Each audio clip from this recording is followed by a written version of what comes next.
Buongiorno cari amici e benvenuti anche oggi alla Live Splash del vostro Marietto Veneziano. Oggi parleremo di una tematica che è molto battuta, soprattutto per quelle persone che si avvicinano all'esoterismo.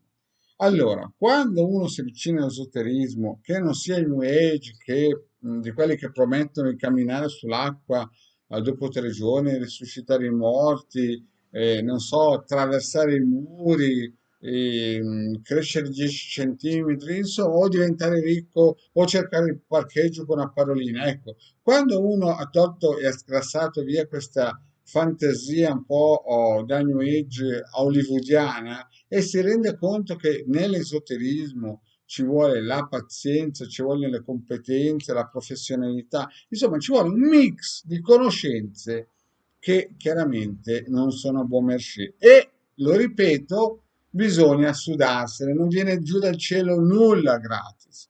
Allora è chiaro che generalmente chi si avvicina all'esoterismo, il 90% delle persone, sono persone che dalla vita le hanno tentate tutte, prima con le paroline magiche, per trovare i parcheggi, per trovare la fidanzata, per trovare quello che volevano trovare, e poi si sono resi conto che dal cielo non viene giù nulla gratis. Lo ripeto perché forse alcuni non hanno ancora capito che dal cielo non viene giù nulla gratis.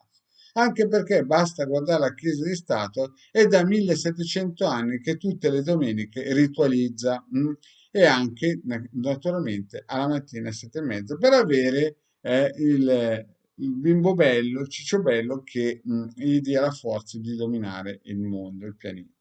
Quindi se lo fanno loro che economicamente sono dei giganti, non capisco perché gente che si rende conto che la New Age non è altro che un pallone gonfiato hollywoodiano, non deve capire che ci vuole tempo.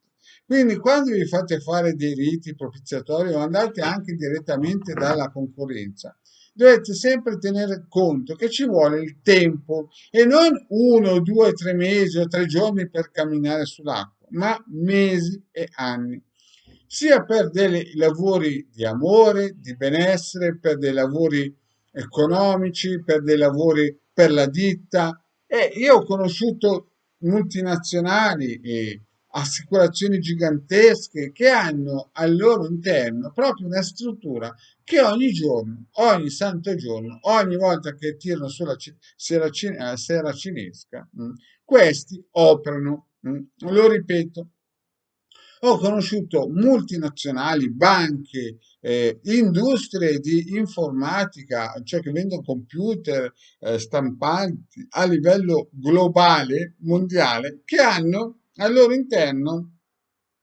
delle strutture che ritualizzano, no? Non solamente le chiese di Stato. Quindi, cari miei, quando qualcuno mi viene a dire che è andato alla concorrenza e pipette paffete ha fatto qualche ritualino, no? Ha speso 2-3 mila euro, non è successo niente. Prima di tutto ci vuole il tempo, ci vogliono le competenze e non bisogna aver fretta.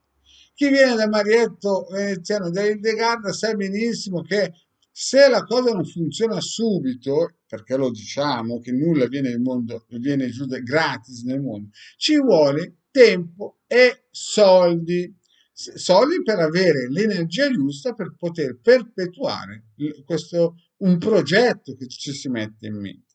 Quindi se qualcuno vi ha promesso mare e monti e poi non sono successi, è chiaro perché la cosa non funziona così.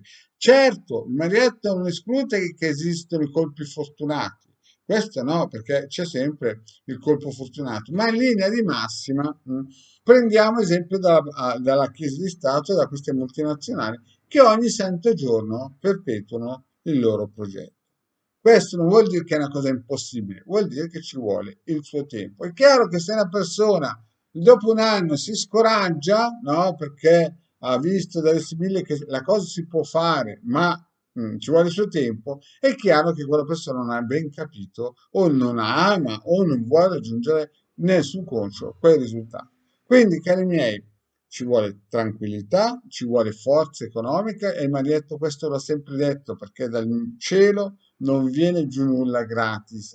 Le rivoluzioni non le fa il popolo, ve l'ho sempre spiegato. Le rivoluzioni nascono da chi ha i soldi e le conoscenze competenti. È la stessa cosa. Quindi anche quando venite nelle sibille gratuite, interattive gratuite, ci sono quelle persone che continuano a fare sempre la stessa domanda.